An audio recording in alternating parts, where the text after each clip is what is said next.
Sabi nila na mamamatay tao ako, baka talaga. Ang hiningi ko lang, stop. And I will fix government. Corruption must stop.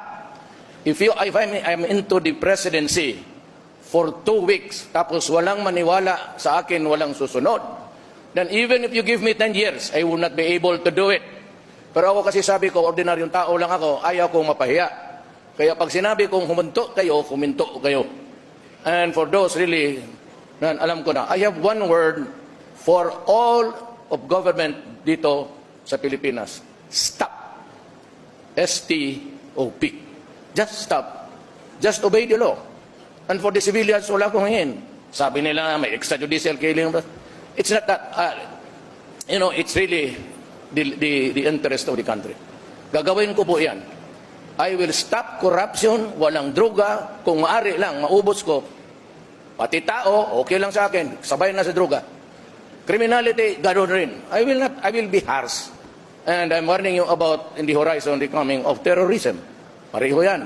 But I have to talk to the Mindanao people for peace. Hindi ito makaya kung anong usapan o gera. Kasi ito, historical ito.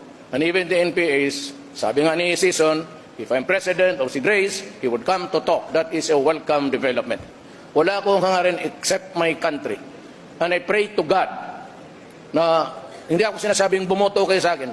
I pray to God that the nation will be enlightened by His grace and you can choose the leader.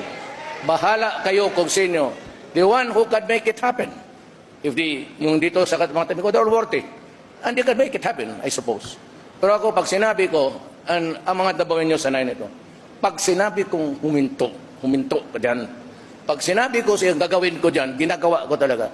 Even at the expense of sometimes. Well, it could be at the expense of honor, or the prestige, or the presidency. Wala akong pakialam. Basta ako may trabaho at gagawin ko. Yung tanim-tanim ng bala, hintuan talaga nyo yan. Unless you are ready to swallow the bullet. And I will make you do it. Kung hindi nyo alam yan, pupunta kayo ng Davao.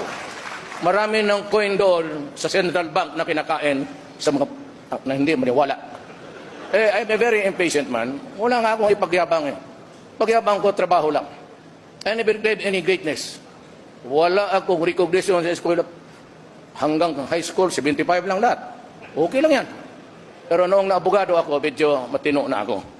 And I've learned so much reason, but I will not dwell into so much about the niceties of life. If it is the interest of the nation, I will do it. And finally, I'd like to thank Alan Peter Cayetano, my vice presidential candidate, for joining me, for accommodating me and asking him to join me. Maraming salamat po.